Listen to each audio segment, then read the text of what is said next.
Dengar suaranya enggak? Ya, dengar. Dengar.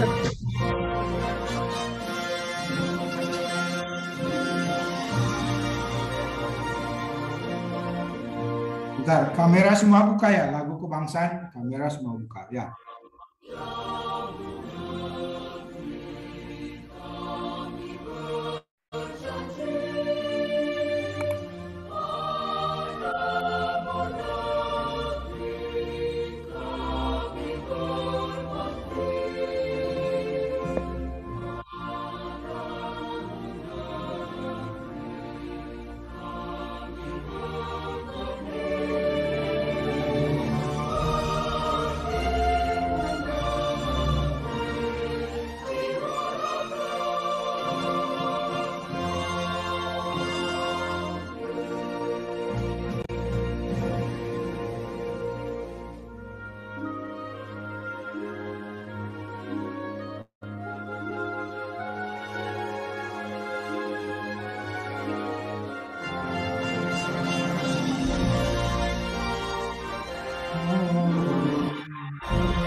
Ya, belum selesai kok sudah dimatikan.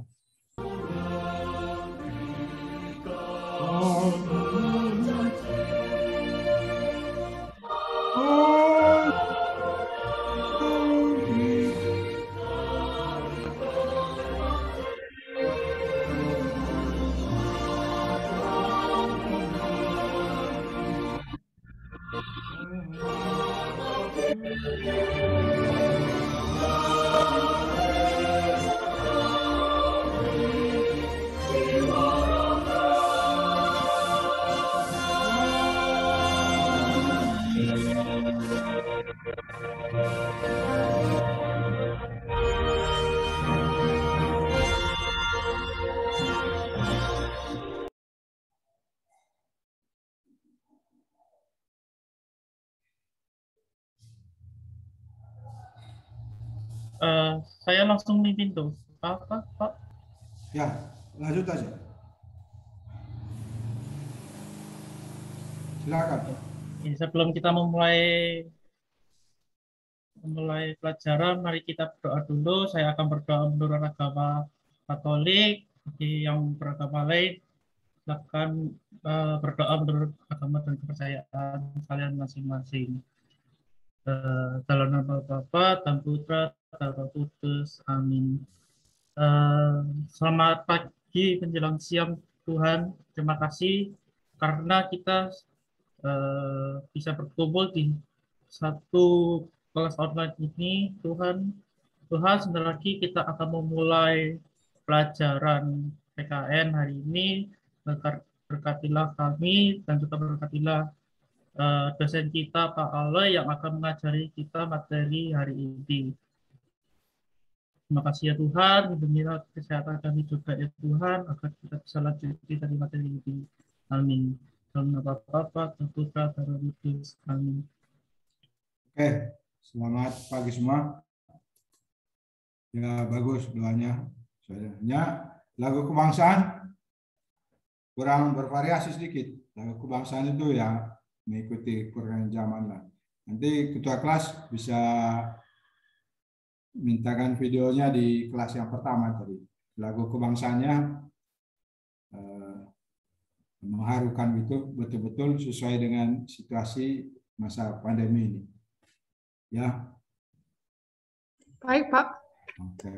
Bagus. Selanjutnya saya ikuti apa yang diatur oleh ketua kelas untuk memimpin diskusi. Apakah presentasinya dimulai dari kelompok mana? Sekarang kelompok berapa ya? 3 atau berapa yang presentasi? Silakan, ketua.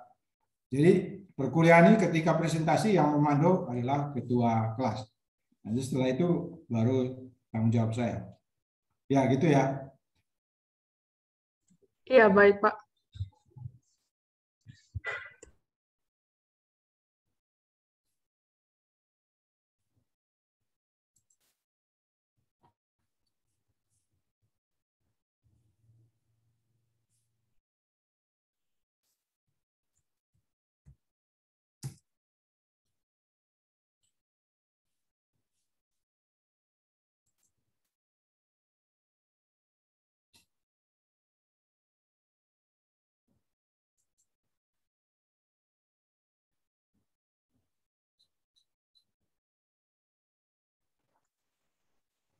Saya tidak dengar suaranya ketua ini.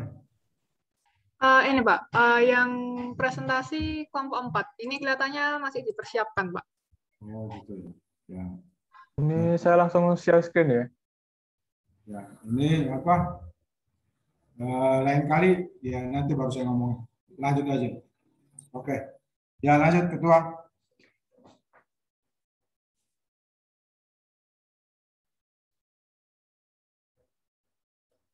Yang presentasi kameranya nyala semua ya.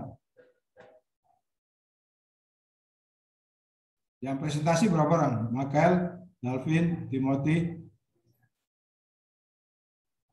Yang baru kelihatan di saya ini baru Michael. Dalvin, Timothy, Brian, Sacio, Alexander, Jason belum kelihatan. Oh sudah. Ya. Silakan lanjut.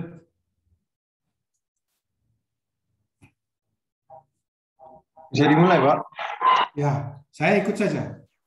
Kalau sudah bisa mulai, ya mulai. Oke, selamat pagi Pak Aloy dan teman-teman. Kami dari kelompok 4 ingin mempresentasikan mengenai negara dan konstitusi. Silakan.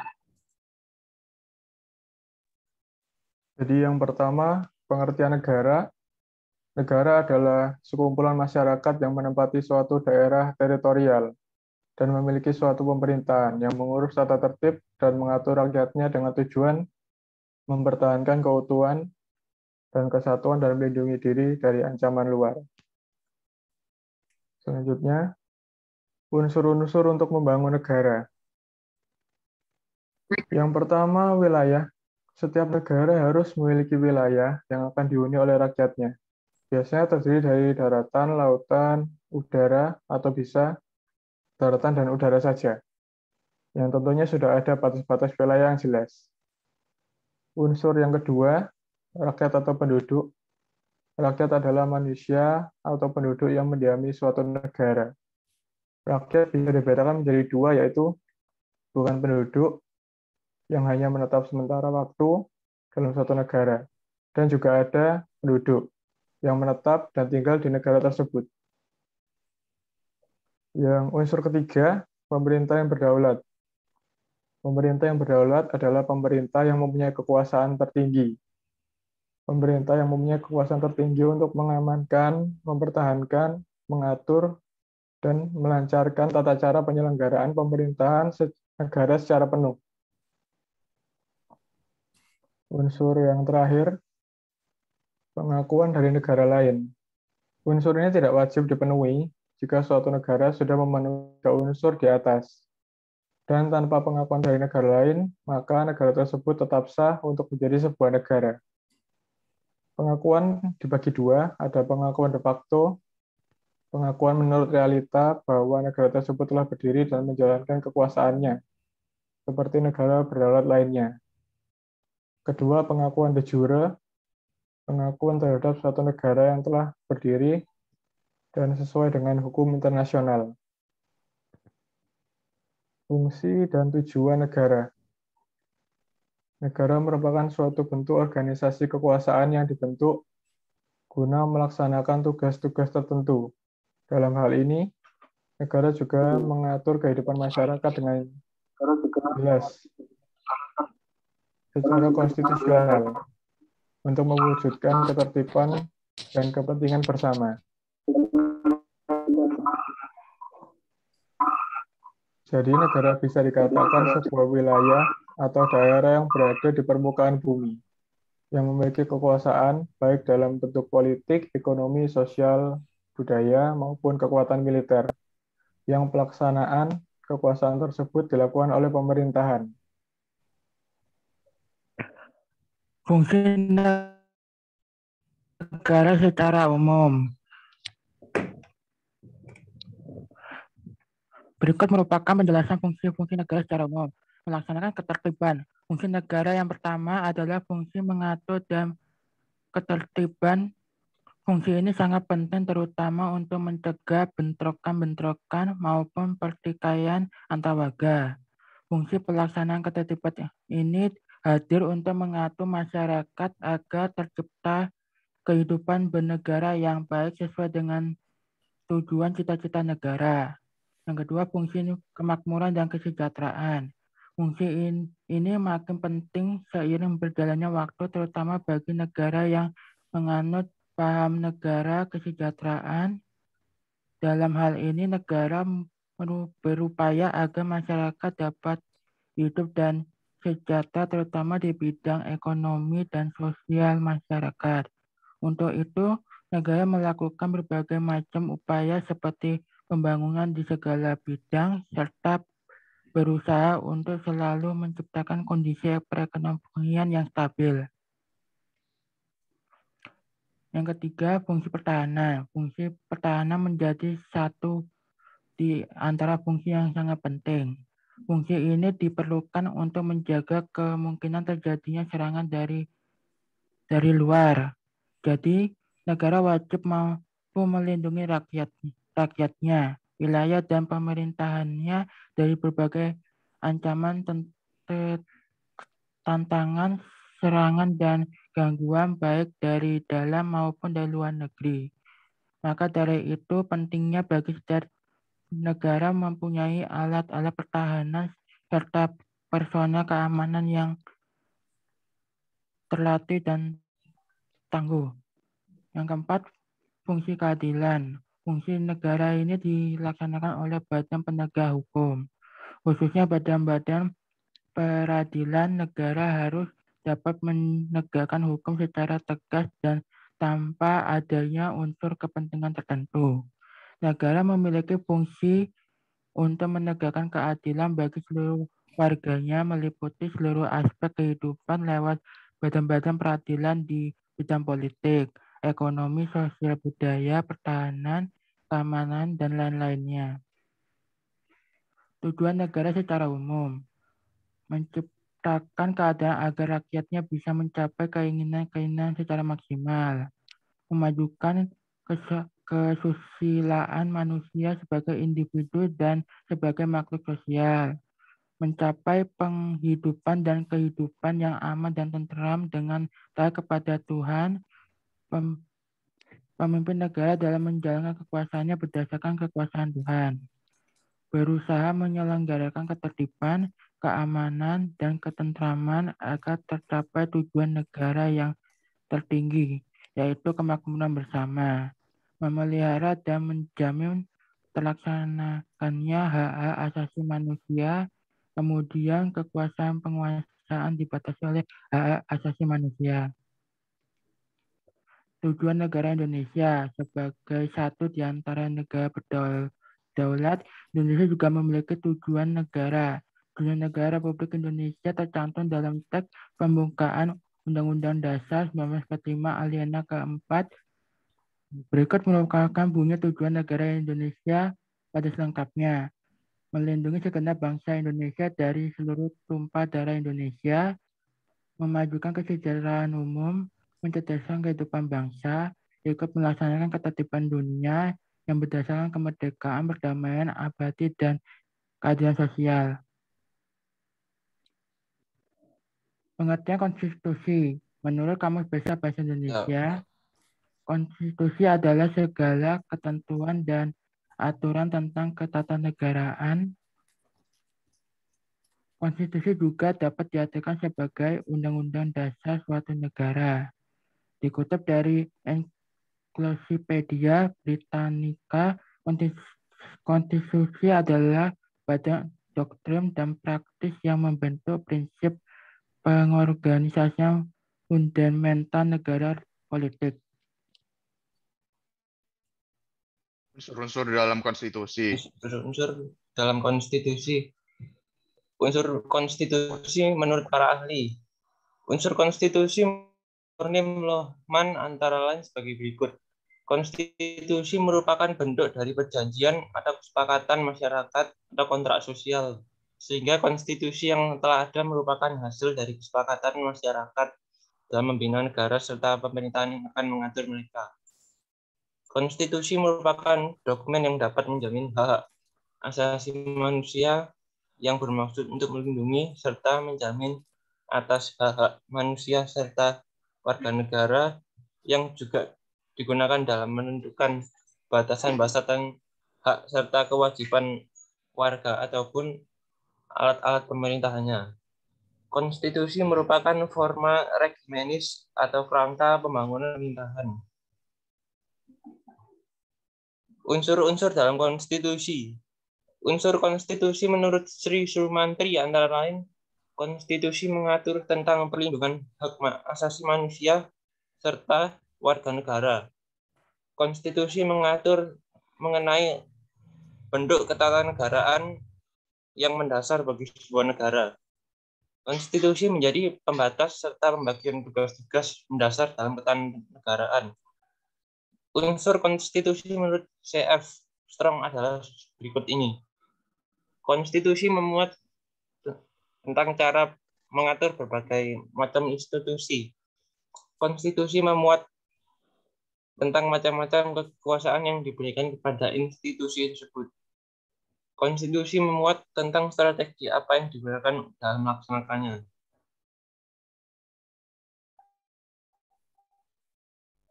Di next. Unsur konstitusi negara. Unsur konstitusi negara Indonesia, unsur hukum. Negara Indonesia merupakan negara hukum, jadi dalam mengatur pemerintahan bukan menggunakan kekuasaan tetapi dengan hukum. Jika negara ini berdasarkan hukum, maka semua kegiatan serta perilaku yang ada di dalam masyarakat tidak boleh menyimpang dari hukum atau UUD 1945. Tetapi UUD 1945 hanya memuat dasar-dasar pokok hukum, sedangkan perundang-undangan yang ada di bawahnya memuat mengenai pelaksanaan. Di bawah ini merupakan urutan Undang-Undang Republik Indonesia. Undang-Undang Dasar 1945, Ketetapan MPR, Peraturan Pemerintah Pengganti Undang-Undang, Peraturan Pemerintah, Keputusan Presiden, peraturan lainnya mengenai pelaksanaan. Unsur konstitusi, unsur sistem konstitusi. Negara yang memiliki sistem pemerintahan yang dilandas dalam konstitusi bukan absolutisme. Unsur kedaulatan rakyat. MPR memiliki kekuasaan yang tertinggi di dalam negara karena sebagai perwujudan adanya kedaulatan rakyat yang diwakili oleh MPR. Unsur persamaan hak. Sesuai dengan pasal yang terdapat dalam UUD 1945, maka seluruh rakyat Indonesia memiliki hak asasi manusia serta perlindungan hukum yang sama, tanpa membedakan status sosial, ekonomi, agama, budaya, ras, dan suku. Unsur kekuasaan kehakiman. Kekuasaan kehakiman harus berdiri sendiri serta independen terhadap pengaruh dan tekanan dari pihak manapun. Unsur pembentuk undang-undang. Presiden merupakan anggota dari bagian DPR. DPR bukanlah presiden. Presiden serta DPR merupakan lembaga negara yang membentuk undang-undang. Presiden serta DPR memiliki derajat yang sama, di mana dalam membuat undang-undang serta menentukan anggaran pendapat dan belanja negara harus dipersetujui oleh DPRD. Dalam mengerjakan tugas presiden harus mampu bekerja sama dengan DPR. Namun presiden tidak memiliki tanggung jawab kepada DPR. Unsur sistem pemerintah.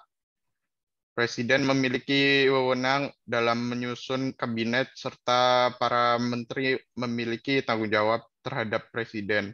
Dalam pasal 17 UUD 1945 memuat tentang presiden memiliki hak dalam mengangkat serta memberhentikan menteri. Serta dalam pasal 4 UUD 1945 berisikan tentang presiden memegang kekuasaan pemerintah. Fungsi dan tujuan konstitusi. Menurut J.F. Strong, pada prinsipnya, Fungsi konstitusi adalah untuk membatasi kewenangan tindakan pemerintah untuk menjamin hak-hak yang diperintah dan merumuskan pelaksanaan kekuasaan yang berdaulat. Fungsi konstitusi secara umum, konstitusi berfungsi membatasi kekuasaan pemerintahan agar tidak terjadi kesewenang-wenangan yang dapat dilakukan oleh pemerintah, sehingga hak-hak bagi warga negara dapat terlindungi dan tersalurkan. Fungsi dan tujuan konstitusi. Yang pertama, konstitusi berfungsi sebagai piagam kelahiran suatu negara.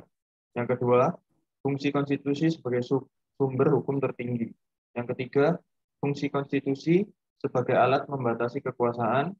Keempat, konstitusi berfungsi sebagai identitas nasional dan lambang. Kelima, konstitusi berfungsi sebagai pelindung hak asasi manusia dan kebebasan warga suatu negara. Fungsi konstitusi. Fungsi dan tujuan konstitusi. Fungsi konstitusi secara umum. Konstitusi bertujuan untuk memberikan pembatasan sekaligus pengawasan terhadap kekuasaan politik. Tujuan ini berfungsi untuk membatasi kekuasaan penguasa sehingga tidak melakukan tindakan yang merugikan masyarakat banyak. Konstitusi bertujuan untuk melepaskan kontrol kekuasaan dari penguasaan sendiri. Bisa juga memberikan perlindungan terhadap hak asasi manusia atau HAM. Sehingga dengan adanya konstitusi, maka setiap manusia dan masyarakat wajib menghormati HAM dan berhak mendapatkan perlindungan dalam melakukan haknya. Konstitusi bertujuan memberikan batasan-batasan ketetapan bagi para penguasa dalam menjalankan kekuasaannya. Selain memberikan batasan-batasan untuk penguasa dalam menjalankan kekuasaannya, hal ini juga bertujuan untuk memberikan pedoman bagi penyelenggara negara agar negara dapat berdiri kokoh.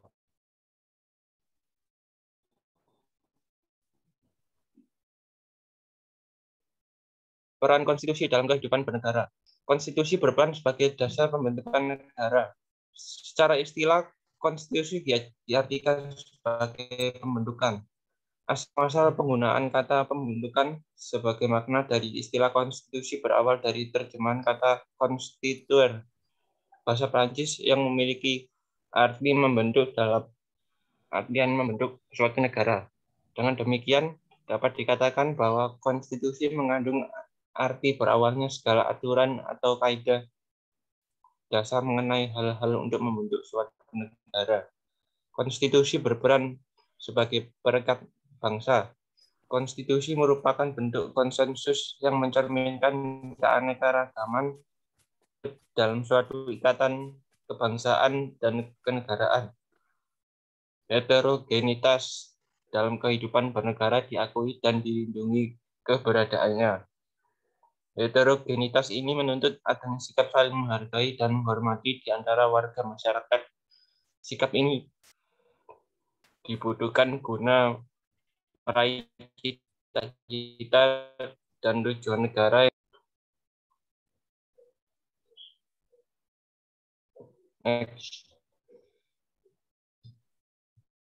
Peran konstitusi dalam kehidupan bernegara.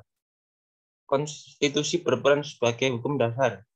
Konstitusi merupakan hukum dasar yang disusun untuk mengatur kedudukan dan fungsi lembaga pemerintahan dan hubungan kerjasama antar negara dengan rakyat. UUD 1945 merupakan hukum dasar tertulis bagi negara Indonesia. Di dalamnya terdapat hal-hal mendasar yang mengatur mengenai tata cara penyelenggaraan negara, mekanisme pemberian kekuasaan, serta tata cara penggunaan kekuasaan itu oleh lembaga negara.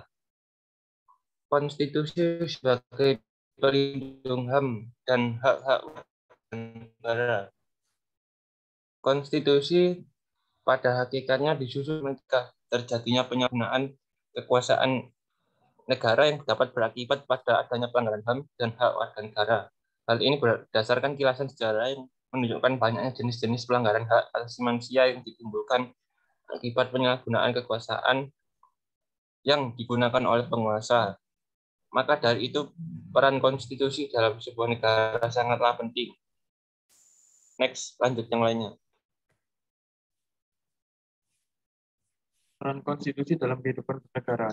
kesimpulan nulis di sini ada 3 poin. Yang pertama, konstitusi sebagai pedoman atau fondasi mengenai aturan dasar dalam membentuk suatu negara. Yang kedua, konstitusi disebut sebagai identitas negara karena dipengaruhi oleh pengalaman-pengalaman dalam kehidupan berbangsa dan bernegara. Yang ketiga, konstitusi dalam suatu negara digunakan untuk mengatur penguasa-penguasa agar tidak ada penyalahgunaan kekuasaan. Kesimpulan dan saran. Kesimpulannya adalah negara adalah sekumpulan rakyat atau penduduk yang mendiami suatu wilayah dengan batas-batas yang jelas dan mengakui adanya pemerintahan yang mengatur negara tersebut yang didasarkan pada konstitusi. Untuk membentuk suatu negara diperlukan beberapa unsur yang harus dipenuhi, yaitu wilayah, rakyat, pemerintahan, dan pengakuan dari negara lain. Tujuan dan fungsinya suatu negara adalah untuk menciptakan perdamaian, keadilan, ketentraman antar individu dan juga saling membangun dan mencerdaskan bangsa dan negara. Konstitusi di dalam negara sangat berperan penting dalam membatasi penyalahgunaan kekuasaan oleh penguasa di suatu negara dan menjamin rakyatnya untuk mendapatkan keadilan dan hak yang sama. Konstitusi berfungsi sebagai hukum dasar suatu negara dan menetapkan aturan-aturan dasar untuk lembaga penting negara. Tujuannya untuk membatasi dan mengawasi kekuasaan politik. Konstitusi di dalam negara sangat berperan penting dalam membatasi penyalahgunaan kekuasaan oleh penguasa di suatu negara. Konstitusi memiliki banyak peran dalam kehidupan bernegara, seperti melindungi hak asasi manusia setiap rakyatnya dengan cara mengawasi ketidakadilan yang dilakukan oleh penguasa. Kesimpulan yang lainnya, berdasarkan tulisan yang telah diutarakan oleh beberapa ahli, penulis memberi beberapa kesimpulan bahwa pertama, konstitusi sebagai pedoman, ini sudah lanjut. Masuk ke saran, untuk menciptakan kondisi kehidupan bernegara yang memiliki nilai keadilan, keamanan, kesatuan yang tinggi, sebaiknya konstitusi di dalam negara ditaati dan dilaksanakan dengan ketat dan bijak oleh pihak pemerintahan dan juga bantuan dari rakyatnya. Jika memang diperlukan revisi dalam peraturan yang telah dibuat, maka secepatnya direvisi. Jika memang tujuannya untuk membangun negara yang lebih baik ke depannya. Sekian presentasi dari kelompok kami. Terima kasih.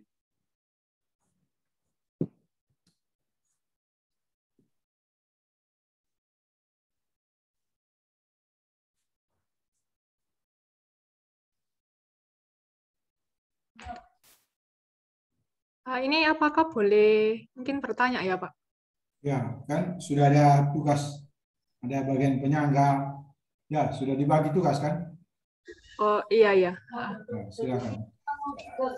Ya, ini sementara masih tugas dan tanggung jawabnya ketua dulu. Nanti terakhir baru saya. Oh, oke Pak. Saya ada mau memberikan pertanyaan untuk kelompok 4. Saya perwakilan dari kelompok 3.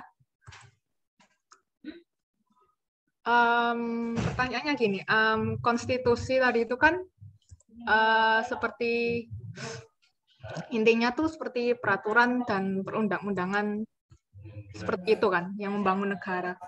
Nah, yang membuat konstitusi itu tadi udah dijelaskan oleh kelompok 4 yang bertanggung jawab membuat itu kan DPR dan Presiden. Nah, apakah mungkin rakyat itu juga turut campur tangan dalam pembuatan konstitusi ini ya?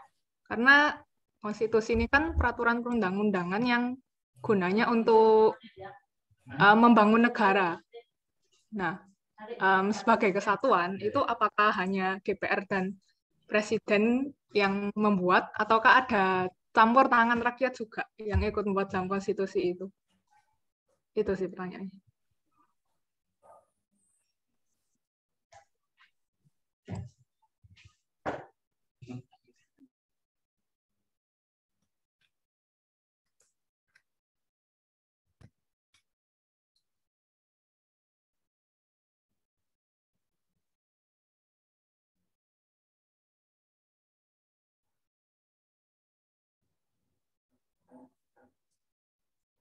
Iya, terima kasih pertanyaannya. Jadi menurut kelompok kami, rakyat juga bisa ambil bagian dalam pembentukan undang-undang karena undang-undangnya dibuat untuk dijalankan bersama untuk rakyat dan juga untuk pemerintah sendiri. Jadi jika rakyat bisa ambil bagian, mungkin itu hasilnya bisa lebih adil untuk semuanya. Sekian. Oke, oke. Terima kasih. Yang lain silakan lemparkan pertanyaan juga kalau mau. Dan kalau mau ya sudah wajib lah. Oh iya.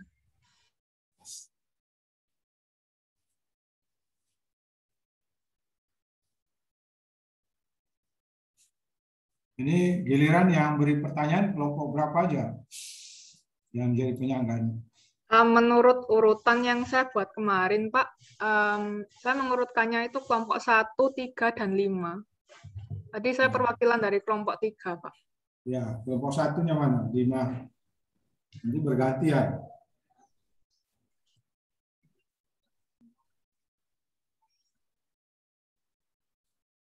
Terus setelah pembicara memberikan jawaban, harus ada klarifikasi ya, Michael. Apakah penjelasan kami sudah bisa diterima atau tidak? Ya, model Oh iya, Pak. mekanismenya seperti itu ya, Michael. Ya, Ketua. Ya, Pak.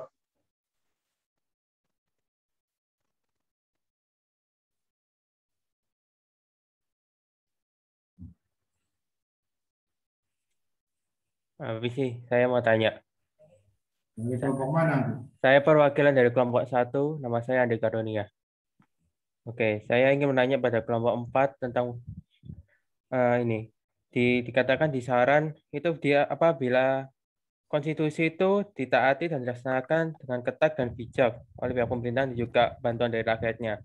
Dan bila ada revisi akan melakukan perevisian. Nah, menurut kalian atau pendapat kalian, semisal konstitusi terjadi perubahan atau revisi, tapi malah akan membuat itu lebih condong ke satu sisi, itu gimana menurut kalian? Jadi akan pertanyaannya.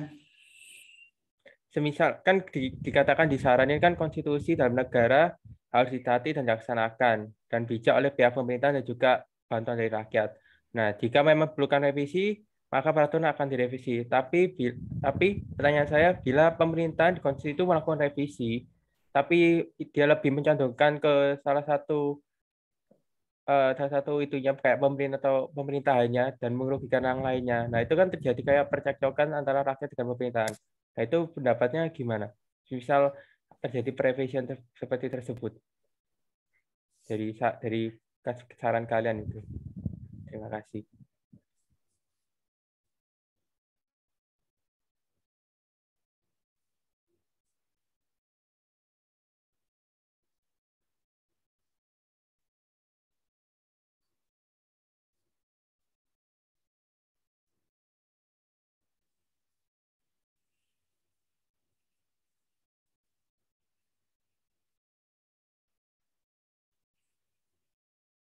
Permisi Andi, tadi pertanyaannya bisa diulang sekali lagi. Mohon maaf. Oke, jadi pertanyaan saya itu intinya itu semisal ada menjadi previsian. Nah, previsiannya kan juga bisa seperti condong pada satu sisi kan. Jadi kayak satu bisa diuntungkan, satu merugikan. Nah, semisal jadi gitu itu menurut kalian itu apa tindakannya atau apa gitu biar sama-sama semuanya sama dapat berjalan dengan baik dan adil gitu kan. Biasanya kan juga ya itu seperti ada salah satu untung dan satu rugi. Kan kalau misalnya ada yang dirugikan, kan rakyatnya juga bisa mengakibatkan kerusuhan atau gimana. Itu sih dari saran yang saya ambil dari saran kalian. Terima kasih.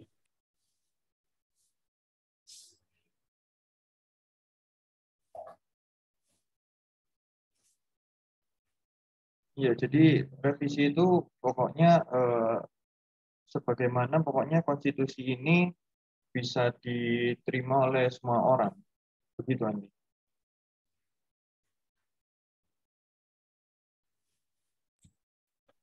Oke, terima kasih Brian. Apakah bisa diterima jawabannya, Andi? Tidak bisa, Michael Ferdinand.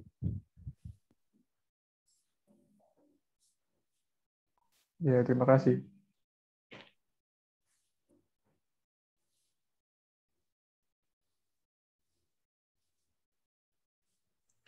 Permisi, mau mengajukan pertanyaan. Perwakilan dari kelompok 5, nama saya Hendrik.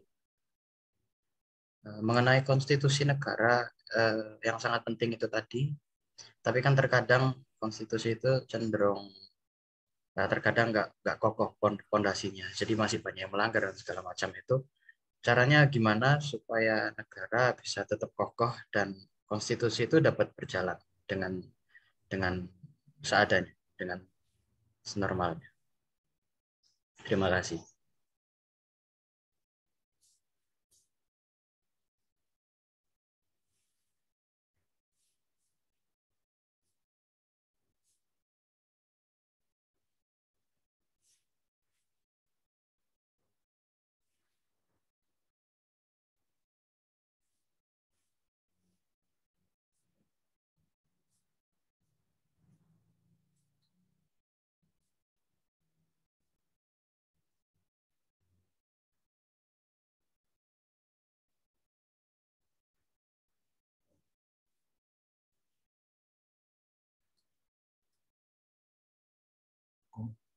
Nggak ada suaranya.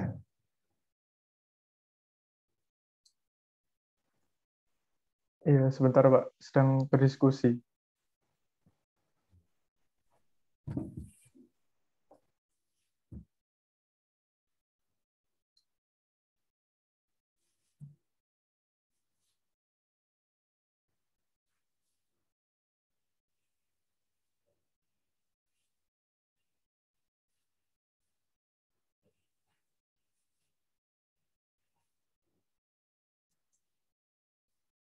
Ya, tadi siapa yang nanya? Hendrik ya?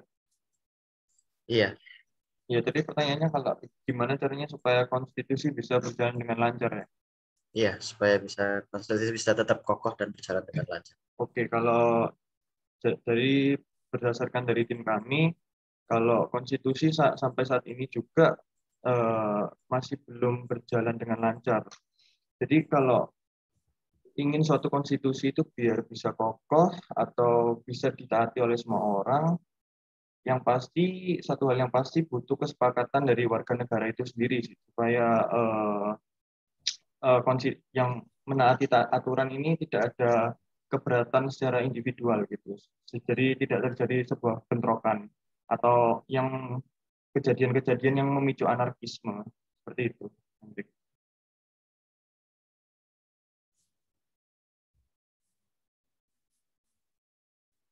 Oke, terima kasih.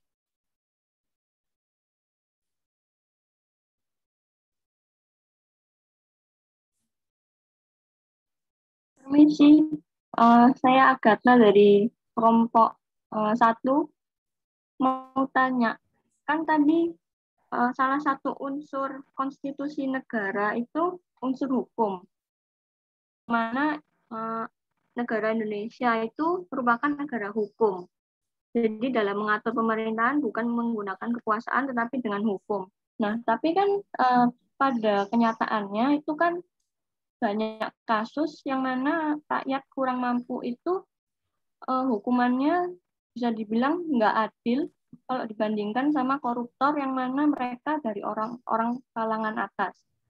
Contohnya itu yang waktu pada tahun 2015 itu ada kasus nenek Asyani yang mencuri kayu. Nah, itu akhirnya kan dia dijatuhi 1 tahun penjara.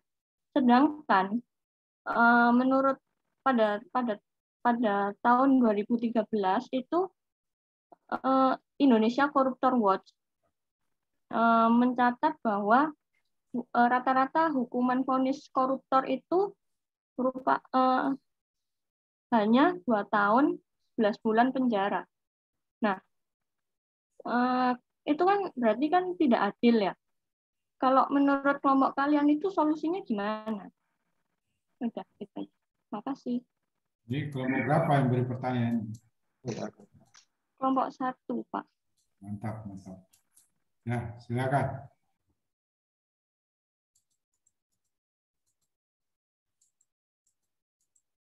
Oke, tadi yang tanya siapa? Agatha ya? Iya. Ya, jadi gini, kalau unsur konstitusi, unsur hukum ini memang benar Indonesia itu negara hukum. Nah, tapi kalau mengenai kejadian di tahun 2015 yang lalu ini, berdasarkan saya pribadi itu terjadi miskomunikasi di pihak-pihak yang berwenang. Jadi memang entah kenapa tidak konsisten pada saat memberikan hukuman terhadap orang-orang yang seharusnya tidak sesuai aturannya. Jadi ketika orang yang korupsi harusnya dijatuhi hukuman beberapa tahun, tapi malah kenanya hanya beberapa tahun. Memang terkadang terjadi miskomunikasi, begitu sih.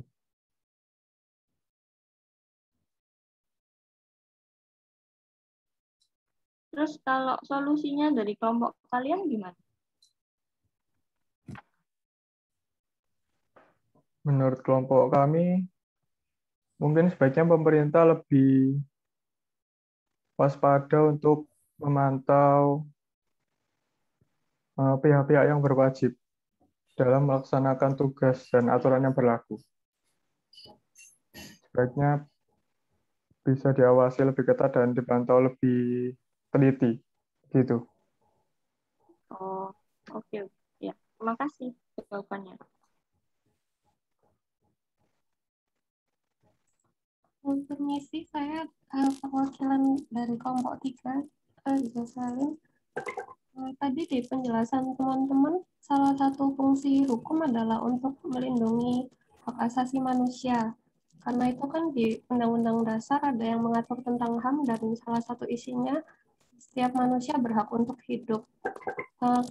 Bagaimana pendapat teman-teman soal hukuman mati yang berlaku di Indonesia? Apa itu melanggar HAM atau tidak?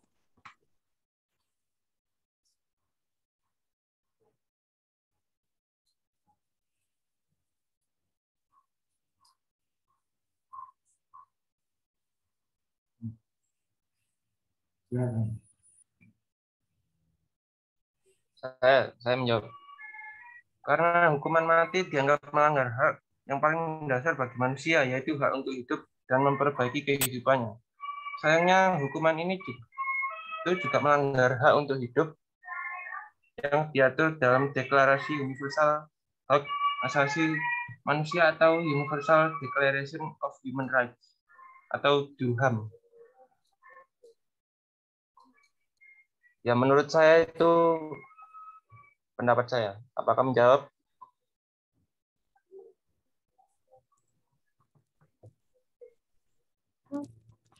Ya, terima kasih. Ya.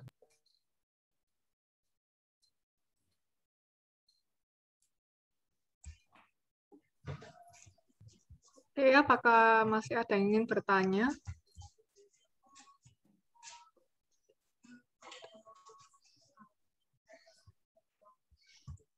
Permisi, saya Velia dari perwakilan kelompok 1 ingin bertanya.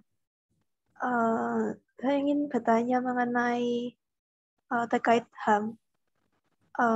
Kan kalau akhir-akhir ini kan viral kasus pegawai KPI. Nah, di kasus pegawai KPI yang lagi viral sekarang itu, korbannya itu melapor ke polisi, tapi laporannya itu ditolak terus. Dan waktu viral di medsos, laporannya baru diproses. Kan kalau sistemnya seperti itu, untuk sekarang kan tidak banyak orang yang berani bersuara di medsos kan. Dan korban-korbannya kan juga butuh keadilan juga. Nah, itu penanggulangannya supaya kejadiannya bisa diminimalisir itu bagaimana ya? Terima kasih. Ya, halo, Evelia ya yang tanya. Iya. Ya, jadi mungkin jawabannya mungkin hampir sama pertanyaannya Agatha tadi. Jadi ya kalau masalah permasalahan KPI ini yang tentang pelecehan sebelumnya ini ya. Kalau masalah KPI ini mungkin ya itu pihak-pihak berwenang ini, pihak kepolisian dan lain-lain ini kurang apa ya? Berdasarkan saya pribadi ya itu kurang tegas dalam menjalani hukumnya, dalam memberikan hukuman itu kurang tegas. Jadi makanya kenapa kok banyak kasus-kasus kayak ini itu masih beredar di luar sana dan sebagian besar juga masih belum ditangani gitu. Apa sudah bisa menjawab?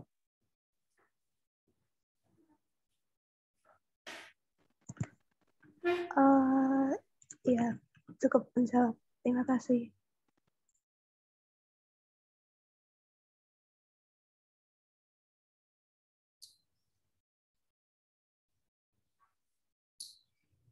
Ada lagi yang mau ditanyakan?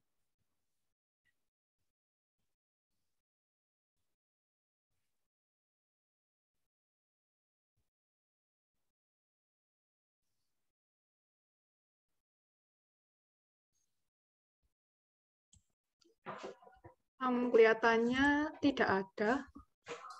Kalau begitu sesi tanya jawab mungkin bisa diakhiri. Oke, kalau sudah diakhiri, sekarang komentar dari saya. Bisa baca ulang pertanyaan nomor 1 tadi? Urutan, ada yang masih ingat? Iya Pak, dari pertanyaan saya tadi nomor 1. Ya, Saya menanyakan apakah dalam pembuatan konstitusi ini yang merupakan peraturan negara, itu apakah rakyat juga ikut campur tangan dalam pembuatan konstitusi ini? Oke, bagus. Jadi pertanyaannya juga bagus, berkualitas. Jadi rakyat pasti ikut terlibat, ya. Tapi kan tidak langsung melalui perwakilan. Ketika teman-teman memilih calon-calon legislatif, DPR, MPR, itu sudah teman-teman memberi kepercayaan terhadap perwakilannya teman-teman. Misalnya kamu pilih PDIP, itu berarti aspirasi teman-teman sudah mereka yang jadi perwakilan untuk menyusun undang-undang dan merubah undang-undang, dan mengontrol, menjalankan tugas-tugas, mengontrol tugas-tugas pemerintah. Ya, jadi itu jawabannya. Terus pertanyaan yang lain tadi bisa dibaca ulang supaya saya melakukan klarifikasi atas jawabannya teman-teman. Yang terakhir yang saya ingat itu apa hukuman mati ya di Indonesia? Kenapa ada hukuman mati di Indonesia ya? Ini dilema juga ya. Ketika peraturan ini keluar, tokoh-tokoh agama juga ikut prihatin dan protes. Tapi ini bagian daripada kebijakan pemerintah untuk membatasi kebebasan masyarakat. Jadi memang dari aspek kemanusiaan jelas bertentangan ya. Dari negara ya. Dari ciri negara Indonesia, negara yang beragama, jadi itu memang bertentangan. Sekarang pun masih bagian dari polemik. Tapi mungkin Presiden punya pertimbangan lain. Oke. Ada lagi yang lain tadi yang belum? Pertanyaan lain tadi apa sih? Yang memberi pertanyaan tadi bisa sampaikan ulang. Oh.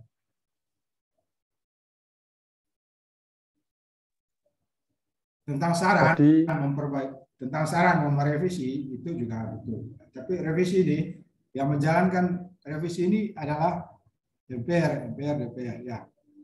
Jadi mereka pun menjalankan revisi ini juga ada panduan juklaknya sesuai dengan SPK, surat perintah kerja juga. Jadi tidak berbuat semaunya juga. Pada prinsipnya yang berkaitan dengan tugas negara ini semua ada panduan, ada aturannya. Oke, ada yang lain tadi? Yang belum pertanyaan lain tadi? Ketua bisa menyebutkan tadi pertanyaan-pertanyaannya kalau masih ingat, atau Verina? Ya, kamu tutup aja itu, Sur. Nah. Ditutup nggak, Pak? Ya, tutup aja. Yang lain, pertanyaan-pertanyaan lain tadi yang belum, yang sudah terjawab, tapi saya belum jawab. Apa saja? Tadi punya saya tentang ini Pak, ketidakadilan koruptor sama rakyat yang kurang. Ya, ini pertanyaannya bagus. Menguji kemampuan nalar kelompok. Apakah bagaimana cara mengatasi ya? Kira-kira gitu pertanyaannya. Untuk mengatasi masalah koruptor.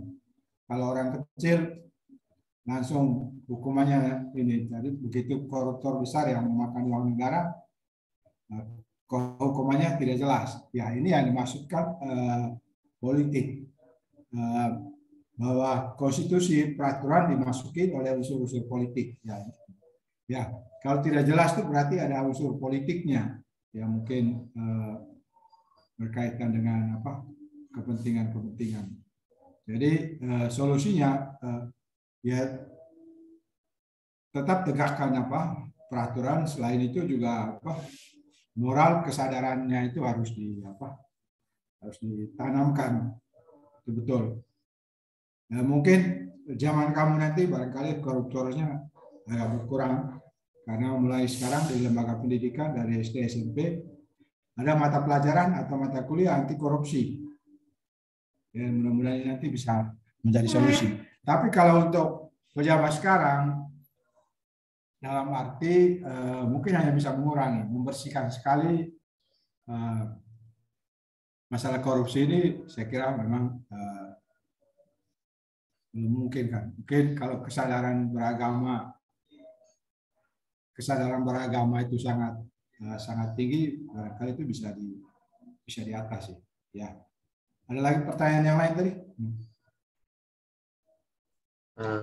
Tadi dari kelompok 5 Pak, mengenai konstitusi negara yang terkadang fondasinya tidak kokoh, lalu caranya supaya negara tetap kokoh dan konstitusi dapat dijalankan Pak. Ya, supaya tetap kokoh, ya kita semua berjalan sesuai dengan koridor, sesuai dengan peraturan ya. Jadi tidak boleh ada yang bekerja di luar koridor ini. Jadi memang tetap kesadaran beragamanya tetap tinggi dan harus punya perasaan malu juga kalau melanggar aturan. Jadi supaya kokoh sebetulnya yang pertama itu adalah penanaman nilai-nilai keagamaan harus lebih kuat ya. Yang kedua, bekerja berdasarkan sistem sesuai aturan. Kalau kamu teman-teman IT sudah merumuskan sistem kerja, itu bekerja sesuai prosedur itu. Mungkin ke depan pemerintah juga akan menjalankan proses hukuman atau peraturan yang dibuat mirip-mirip sistem IT. Jadi bekerja juga sesuai dengan sistem. Oke. Itu yang membuat orang bekerja tidak sesuai dengan aturan itu karena perasaan aspek kemanusiaan melanggar itu sangat tinggi. Di samping itu dorongan dari kepentingan politik masih sangat tinggi. Jadi supaya mengakar memang harus kesadaran beragamanya tinggi dan bekerja sesuai dengan aturan, sesuai dengan sistem. Ya, kalau bekerja di luar sistem harus diberi hukuman ya. Ya ditambah dengan tegakkan peraturan. Ya. Semua dijalankan secara konsisten. Ya begitu. Masih ada lagi pertanyaan tadi yang belum terjawab? Dari saya, dari kelompok tadi sudah. Ya, mungkin saya perlu klarifikasikan. Sudah ya? Sudah semua ya? Tadi yang beri pertanyaan, siapa aja yang belum saya jawab?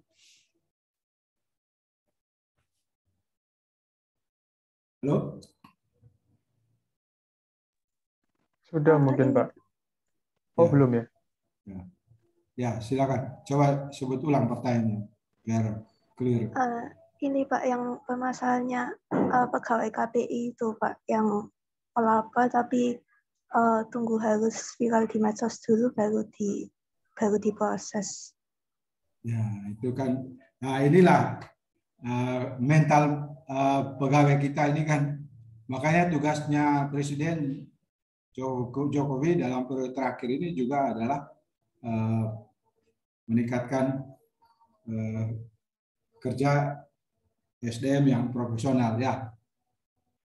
Memang pegawai-pegawai lama ini masih banyak karena masuk bisa menjadi pegawai negeri karena faktor politik dan segala macam, bukan karena kualitasnya. Jadi ini menunjukkan bahwa SDM kita juga masih lemah ya, perlu proses ya. Kecuali kalau di swasta, kalau salah kerja tidak sesuai dengan aturan langsung dikeluarkan atau dihukum. Kalau pegawai negeri aturannya masih belum jelas sehingga masih banyak orang yang melanggar ya. Oke, mungkin teman-teman juga sudah tahu bahwa di zaman pemerintahan SBY banyak pegawai negeri yang diangkat. Kadang-kadang orang ISIS juga masuk jadi pegawai negeri. Orang kelompok-kelompok radikal itu sudah harusnya tidak boleh ya. Itu kelemahan pemerintahan sebelumnya. Jadi zaman Jokowi ini hanya hanya bisanya memperbaiki aja yang sudah lama ya, dan coba memperbaiki tentu perlawanan ada juga secara politik ya. Ya, saya kira pertanyaannya bagus. Hari ini pertanyaannya berkualitas semua.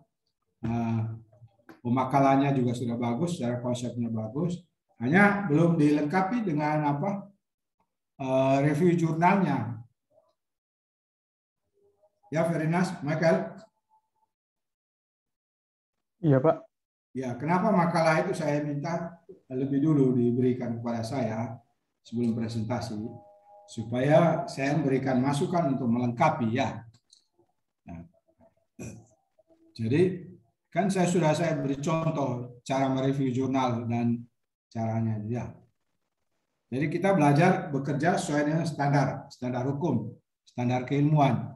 Jadi standar keilmuan makalah tadi itu secara teknis misalnya sumber kepustakaannya juga tidak ada ya. Misalnya untuk teori. Kemudian yang utama adalah dilengkapi dengan review jurnal ya. Misalnya menurut hasil penelitian pelaksanaan peraturan di Indonesia belum berjalan dengan normal ya. Terbukti masih ada pejabat yang melakukan korupsi ya. Lalu ditulis dari jurnal sekian-sekiannya ya, kayak gitu. Kan sudah saya tugaskan satu orang itu mereview satu jurnal yang berkaitan dengan topik. Nah, review penelitian begitu, Pak? Iya, review penelitian. Kan sudah saya tunjukkan contoh-contohnya. Jadi nanti makalahnya direvisi? Ya, jelas. Baik, Pak. Di bawahnya, ya. Lebih bagus. Jadi setelah revisi baru dikirim ke saya. Belum nanti saya harus kontrol dari sisi bahasanya juga. Bahasa juga harus bagus ya. Jadi, ya, Pak. Halo, suara saya bisa dengar? Dengar. Bisa, Pak. Nah, kutipan ya harus bisa membedakan kamu mengutip pendapat orang atau mengadopsi saja. Kalau mengadopsi pikiran orang itu yang saya sarankan. Mengadopsi, mengambil pikirannya saja dengan bahasanya teman-teman, lalu ditulis narasumbernya. Jadi jangan copy paste, sekedar copy paste saja. Ini kan makalah kajian ilmiah ya, kita belajar memenuhi standar keilmuan ya. Nah, pertama review jurnal, misalnya ambil dari jurnal yang 1, jurnal 2, jadi kurang lebih 5 lah. Ya seharusnya kan lebih banyak lagi. Oke. Ya, kelompok berapa tadi yang presentasi? Kelompok 4. Ya, kelompok 4. Nanti berikutnya supaya lebih bagus lagi ya. Kalau ya, kan sudah saya ngomong, minggu lalu, supaya ada review jurnalnya. Nah, ya, supaya kenapa review jurnal ini saya sampaikan? Supaya jelas betul mana konsep, mana fakta ya. Nah, tadi itu kan hanya dalam tataran konsep normatif saja, tapi faktualnya, aktualisasinya, implementasinya tidak ada. Implementasi itu kita dapat dari jurnal-jurnal. Ya. Lalu ada perubahan juga. Saya kira begitu dulu. Misalnya saya tidak membahas lagi tentang fungsi konstitusi ini dan segala macam. Nah, mungkin saya lengkapi dengan perubahan. Di mana sih letak perubahan? Undang-Undang 45. Konstitusi dan perubahan. Nah, ini perubahan yang pertama. Coba kelompok ini, ya, satu orang membuka Google, membaca perubahan Undang-Undang 45 ini, ya, pasal 5 ayat 1, ya. Terus mau kita lihat perubahannya seperti apa saja. Terus satu orang perubahan yang kedua. Ini perubahan yang ketiga. Ya, ini perubahan yang kedua, ya. Kutip, ya. Coba membaca, mencari di literaturnya di Google pasal 18, pasal 18A, pasal 18B, perubahan seperti apa. Lalu orang yang ketiga mengecek perubahan yang ada dalam pasal 1 ayat 2 dan ayat 3. Coba, ya. Yang lamanya seperti apa. Pertama baca yang baru aja juga baik. Kemudian yang orang yang keempat, yang seterusnya perubahan pada pasal 2, pasal 6, ya. Nah, jadi itu teman-teman, perubahan Undang-Undang 45 dan hasil-hasilnya. Ya, kelompok ini mencari yang saya ngomong tadi, ya. Michael? 5 menit ya? Iya, baik. Satu-satu orang, oke. Sambil menunggu kamu, saya beri penjelasan ini. Di mana letak perubahan? Amandemen konstitusi. Perubahan dilakukan merupakan adendum, sisipan dari konstitusi asli. Maksudnya perubahan ini hanya sebagai sisipan. Yang lamanya tetap ada, jadi diberi tambahannya. Kalau zaman dulu waktu kita SMA disebut dengan peraturan peralihan atau tambahan. Kemudian pembaruan konstitusi. Perubahan yang dilakukan adalah baru secara keseluruhan. Yang berlaku adalah konstitusi yang baru yang tidak ada kaitannya lagi dengan konstitusi yang lama. Bisa jadi perubahan seperti ini. Sistem ini dipakai di Belanda, Prancis, dan Jerman. Secara filosofis. Secara filosofis artinya apa? Secara filosofis, secara konsep, secara pikirannya, secara moto hidup, ya. Cara pandang, ya. Ya. Dilihat dari cara berpikir bahwa konstitusi sebagai landasan kehidupan bernegara harus senantiasa menyesuaikan dengan perkembangan yang terjadi di masyarakat. Artinya perubahan ini terjadi untuk menyesuaikan dengan kebutuhan yang ada di masyarakat. Kebutuhannya perubahan seperti apa nanti kita tunggu hasil pencarian dari kelompok 4. Perubahan Undang-Undang 45 dimasukkan untuk mengubah dan memperbarui konstitusi negara Indonesia agar sesuai dengan prinsip-prinsip negara demokrasi. Adanya perubahan terhadap Undang-Undang 45 diharapkan semakin baik. Perubahan menggunakan sistem adendum.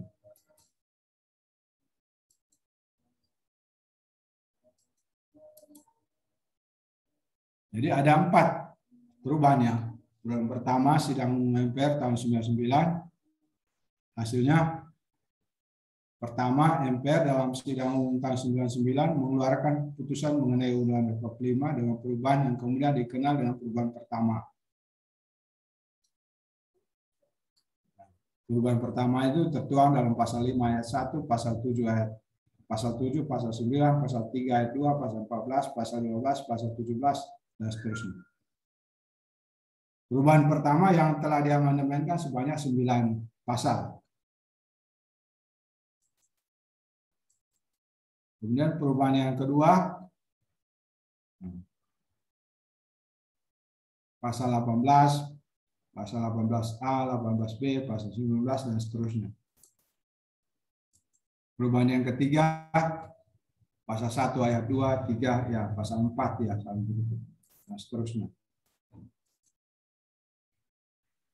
Perubahan yang keempat, pasal 2 ayat 1, pasal 5. Aturan peralihan pasal 1, 2, 3, aturan tambahan ini juga mengalami perubahan. Oke. Kesimpulannya, konstitusi yang pernah berlaku di Indonesia adalah periode 5 Juli 59, sekarang kembali berlaku UUD 45. UUD 45 sebelum perubahan, UUD 45 sudah perubahan. Undang-undang hasil perubahan disebut Undang-Undang Negara Republik Indonesia tahun 1945. Nah, ini konstitusi yang pernah berlaku di Indonesia 18 Agustus, 27 Desember. Oke. Artinya apa perubahan? Artinya ini menunjukkan ada dinamika tuntutan perubahan yang sesuai dengan sistem demokrasi Indonesia. Tetapi kontennya tetap ada, Undang-Undang 45 itu tetap. Tapi penjabaran saja yang melakukan perubahan. Ya Mas, sudah ketemu? Ya, silakan. Baca itu. Sudah Pak. Ya, silakan. Yang pasal 5 ayat 1. Ya. Rumusan naskah asli. Ayat 1, Presiden memegang kekuasaan membentuk undang-undang dengan persetujuan Dewan Perwakilan Rakyat. Ayat 2, Presiden menetapkan peraturan pemerintah untuk menjalankan undang-undang sebagaimana mestinya. Rumusan perubahan, pasal 5 ayat 1, Presiden berhak mengajukan rancangan undang-undang kepada Dewan Perwakilan Rakyat. Sekian. Oke. Jadi, semakin jelas di sini bahwa pemerintah itu, Presiden itu hanya menjalankan peraturan yang sudah disepakati melalui DPR. Berikutnya perubahan yang kedua, sampel aja, selanjutnya bisa sendiri. Perubahan yang kedua, pasal 18A ya Pak. Ya. Pasal 18A yang pertama, hubungan wewenang antara pemerintah pusat dan pemerintah daerah provinsi, kabupaten, kota atau antar provinsi diatur dengan undang-undang dengan memperhatikan kekhususan dan keragaman daerah. Hubungan keuangan, pelayanan umum, pemanfaatan sumber daya alam dan sumber daya lainnya antara pemerintah pusat dan pemerintah daerah diatur dan dilaksanakan secara adil dan selaras berdasarkan undang-undang. Oke, sampai situ dulu. Nanti saya jelaskan. Jadi pemerintah pusat ini ya tetap menjadi pusat ya. Jadi daerah ini hanya menjalankan saja kebijakan yang dilakukan oleh pemerintah pusat dan sesuai dengan petunjuk peraturannya. Ada otonomi daerah itu dijalankan. Kadang-kadang ada penyalahgunaan kepala daerah ketika dia menjabat, ada penyalahgunaan kekuasaan dan peraturan antara lain dalam bidang pendidikan. Ya. Ada sekolah negeri yang membuat peraturan siswa yang masuk ke situ harus memakai jilbab semua. Ya, itu terjadi di Sumatera. Dan bupatinya sudah masuk proses hukuman. Ya. Jadi tidak bisa berbuat semau gue atau sebebasnya saja, tapi tetap mengikuti rambu-rambu lalu lintas. Jadi ada konsultatif dengan pemerintah pusat. Ya. Dia punya wewenang hanya untuk menjalankan aja roda kegiatan di daerahnya. Ya. Dia hanya punya wewenang untuk membuat aturan-aturan tentang ke daerahnya. Jadi tapi bukan berarti dia berbuat semau gue juga, tapi peraturan daerah juga harus sesuai dengan visi misi pemerintahan secara nasional ya. Ya, lanjut Mas.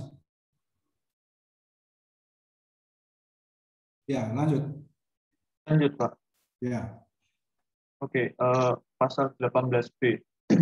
Ayat pertama, negara mengakui dan menghormati satuan-satuan pemerintahan daerah yang bersifat khusus atau bersifat istimewa yang diatur dengan undang-undang. Negara mengakui dan menghormati kesatuan-kesatuan masyarakat, hukum, adat, serta hak-hak tradisionalnya sepanjang masih hidup dan sesuai dengan perkembangan masyarakat dan prinsip negara kesatuan Republik Indonesia yang diatur dalam undang-undang.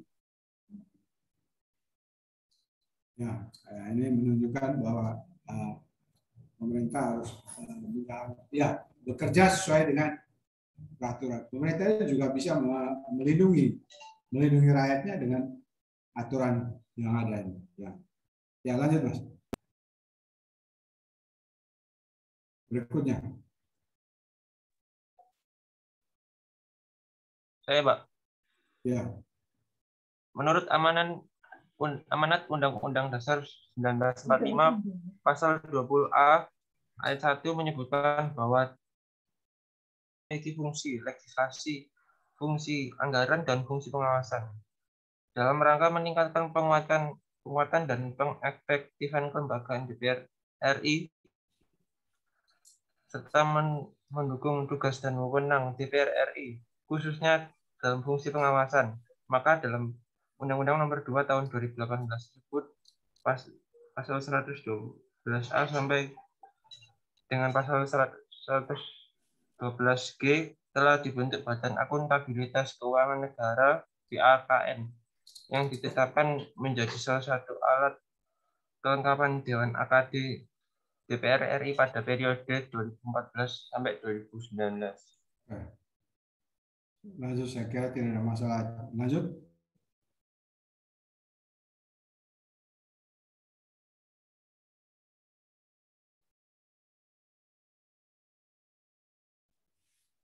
Oke. Tidak lagi? Saya Pak, pasal 1. Ayat 2-3. Kedaulatan berada di tangan rakyat dan dilaksanakan menurut Undang-Undang Dasar. Pasal 3, negara Indonesia adalah negara hukum. Itu perubahan apa itu? Perubahan pertama atau kedua? Ini baru pertama, Pak. Pertama, ya betul. Coba kamu baca ulang. 2. Kedaulatan berada di tangan rakyat dan dilaksanakan menurut Undang-Undang Dasar. Oke, artinya kedaulatan ada di tangan rakyat yang dilakukan sepenuhnya oleh MPR. Saya sudah bilang tadi, kedaulatan itu melalui apa tadi? Makanya dalam pesta demokrasi pemilu kita diajak untuk berpartisipasi, memilih wakil-wakil rakyat, berusaha supaya datang. Karena undang-undang ini boleh dibilang perekat yang membuat kita ada hubungan dengan masyarakat, dengan negara, karena harus melalui orang-orang yang kita pilih ini. Jadi kalau salah membuat peraturan, ya boleh dibilang yang salah kita juga, rakyat juga, karena kita yang memilih wakil-wakil kita, ya. Jangan salahkan siapa-siapa. Karena itu pilihlah orang yang berkualitas, yang berpendidikan yang baik, ya bisa dipercaya di masyarakat, ya. Karena itu kita harus berkontribusi melalui pesta-pesta demokrasi dalam pemilihan legislatif, kemudian pemilihan wali kota, bupati, dan segala macam. Itu semua kita berusaha supaya ikut terlibat karena mereka ini yang menjalankan undang-undang. Ya. Sekarang ini orang berusaha perjuangkan PDIP karena selama ini yang dipandang membantu rakyat orang kecil adalah partai PD. Meskipun partai lain juga baru sekarang. Meskipun ada tokoh PDIP yang terlibat korupsi, tapi itu kan bisa karena faktor politik juga. Jadi korupsi yang terjadi sekarang itu kadang-kadang ada korupsi yang tersistematik.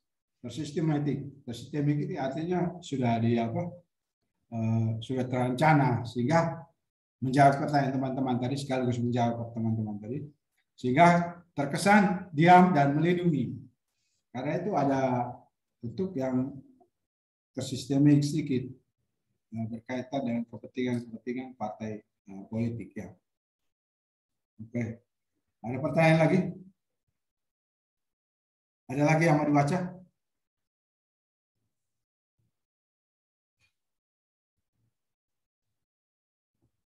Ada yang belum dibaca?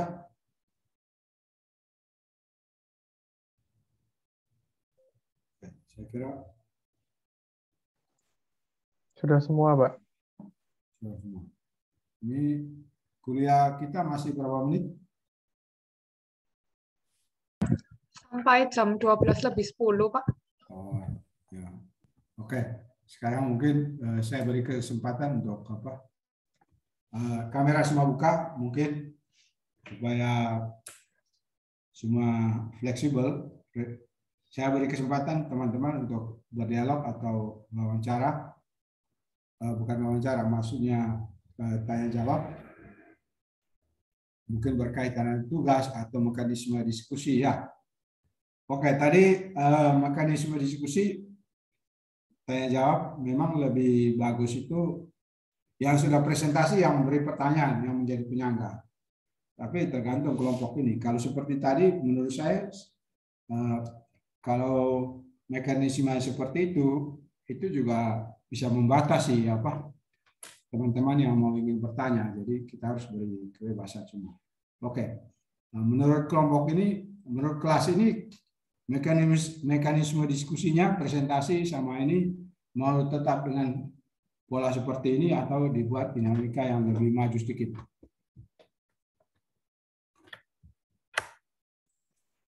Mungkin sistemnya bisa pakai yang kayak tadi itu sih, Pak. Yang jadi kita memberikan pertanyaan kepada yang presentasi gitu loh, Pak. Ya, betul. Jadi tidak perlu dibatasi sehingga ya semua diberi kebebasan, boleh. Ya, ini kenapa pola ini diterapkan? Kalau tidak begini kan teman-teman yang presentasi tidak didorong untuk menguasai materinya. Ya, jadi kelihatan kalau yang presentasi ini nggak menguasai materi akan kelihatan ya, karena itu dia didorong untuk ya. Dalam dunia akademis, dalam dunia keilmuan, diskusi begini hal-hal yang biasa, wajar, dan harus dilakukan. Karena kalau tidak ada pengayaan, materinya tidak akan maju, tidak akan berkembang, itu aja. Paham ya? Kalau kita tidak ada diskusi, tidak akan berkembang materi. Harus ada dialog. Ada hal-hal yang nggak jelas, bisa diungkapkan secara di forum dalam bentuk tanya jawab, supaya menjadi jelas semua. Karena ini berkaitan dengan nasib kita bersama juga, apalagi konstitusi. Ya, kalau konstitusi banyak sekali ya. Belum kita melihat konstitusi yang berkaitan dengan IT ya. Coba ada kelompok yang belum dapat topik, saya minta dia bahas tentang konstitusi yang berkaitan dengan IT. Teknologi ya, itu perlu juga karena kita juga tidak bisa bebas maunya. Ya, orang yang orang yang menghapus istilahnya sistem sebuah sistem pada komputer ya, pada sebuah instansi orang lain itu ada hukumannya juga. Jadi menguasai iptek bukan berarti berbuat sebebasnya juga. Jadi tetap sesuai koridor, sesuai norma dan aturan kesepakatan bersama. Yaitu yang kalau ada kelompok yang mau bahas itu juga lebih bagus. Karena itu berkaitan dengan kehidupan bersama juga. Dan ini yang merusak moral bangsa dan negara ini kadang-kadang karena medsos, media sosial, IT. Ya, betul atau tidak? Oke, untuk orang-orang yang pola pikirnya maju, dewasa, bersikap, imannya kuat, dia tidak tergoyah kecil apapun dari pengaruh medsos. Tapi untuk masyarakat lain, umum dia mudah terpengaruh ya. Karena kan medsos ini, ya, dia bisa buat seolah informasinya betul, padahal itu bohong. Ya, kalau dalam istilahnya itu postrat. Ya, postrat itu informasinya nggak betul, tetapi dibuat supaya itu betul. Ya, sehingga masyarakat bisa percaya. Ya. Nah, itu maksud saya itu semua ada aturannya, ada konstitusinya. Jadi tadi yang kita sampaikan itu masih level konstitusi negara, itu turunannya ada sesuai bidangnya. Konstitusi dalam bidang ekonomi, kebijakan ekonomi juga mengarah pada Undang-Undang 45 Pancasila. Dalam bidang IT juga semua mengarah ke sana. Ada pertanyaan lagi? Jadi mumpung ada kesempatan dialog dari kita, betul-betul manfaatkan untuk diskusi, klarifikasi boleh ya, bebas saja. Ini teman-teman ini posisi di Surabaya semua atau ada yang di luar pulau?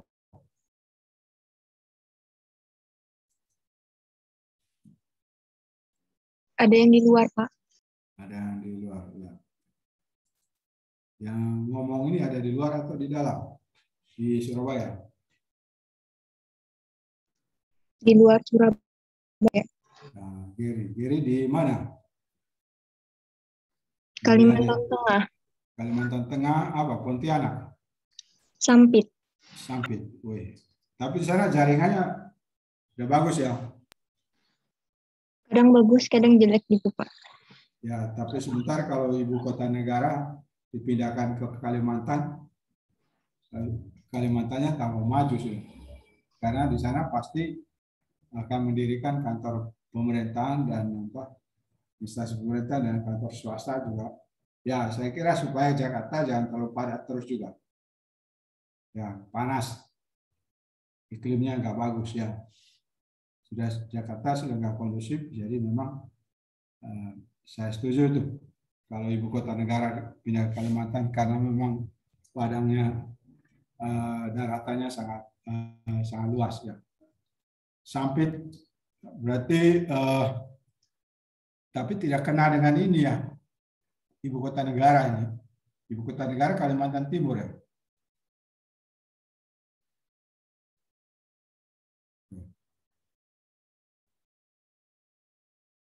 Oke, ada pertanyaan yang lain? Ada informasi yang lain? Kalau tidak ada, kita minta ketua untuk menutup. Nunggu dulu, mungkin kan ada perintah, ada dari Bu siapa? Dari Kak Alfira ini belum screenshot mungkin. Oh ya, itu saya screenshotin, Pak. Ini. Tapi kalau screenshot saya minta kameranya dinyala semua. Oh iya, teman-teman harap on cam dulu ya. Mau absensi bentar. Ya, masukkan di grup ya supaya itu bisa lihat ya. Kalau yang nggak hadir, yang tidak hadir, itu juga bentuk absen. Oke, semua yang ya, oke. Ini Agatha ini mungkin kameranya ini ya. Sudah on cam semua, masih ada beberapa yang belum on cam. Tak tunggu bentar lagi. Tunggu sebentar biar on cam semua, masih ada. Ini ada yang username-nya bahasa Mandarin ini bisa di rename. Iya. Luar biasa ini. Ya. Ya, ini siapa ini yang rename pakai bahasa Mandarin namanya? Ya Pak, tadi sudah saya chat tapi belum membalas kelihatannya.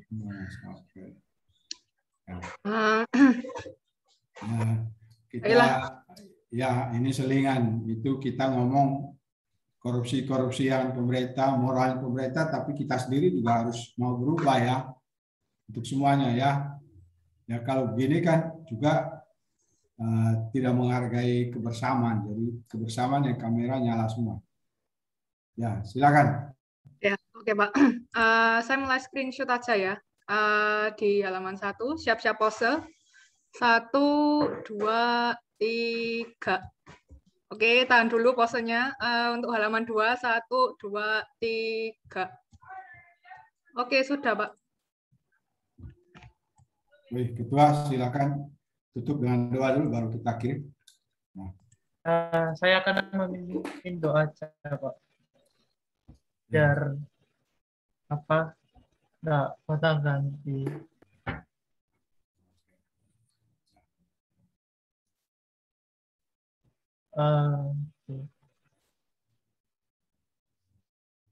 Upacara ini sudah selesai. Saya akan memimpin doa dalam Mahkamah Katolik. Bagi yang lain, silakan berdoa menurut kepercayaan kalian masing-masing. Dalam nama Bapa dan Putra dan Roh Kudus. Amin. Selamat siang Tuhan. Terima kasih atas siang cerah ini. Kita telah selesai pelajaran PKN. Kita berterima kasih kepada Bapak dan kita juga terima kasih kepada dosen kita Pak Ale yang tidak juga memberi pelajaran tapi juga memberikan pemasukan untuk kita agar kedepannya kita bisa merubahi dan menjadi lebih baik lagi. Tuhan, sebentar lagi kita akan melanjutkan kegiatan yang lain. Berkatilah kami semua dan juga lindungilah kesehatan kami semua agar kita bisa melanjutkan dengan lancar. Terima kasih ya Tuhan. Amin. Dalam nama Bapa dan Putra dan Roh Kudus. Amin. Oke, teman-teman, terima kasih. Perkuliahannya sudah semakin maju. Semoga minggu depan presentasinya semakin bagus. Ya, yang penting sudah ada keberanian dan saya kira di kemudian hari teman-teman bisa menjadi manajer yang top-top. Ya, oke. Kuliah kita akhiri. Salam sehat buat keluarga semua di rumah.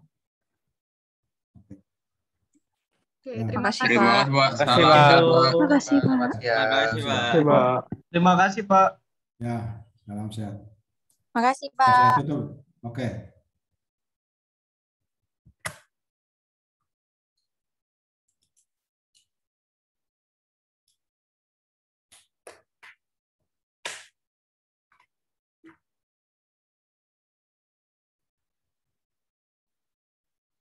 Ya, siap.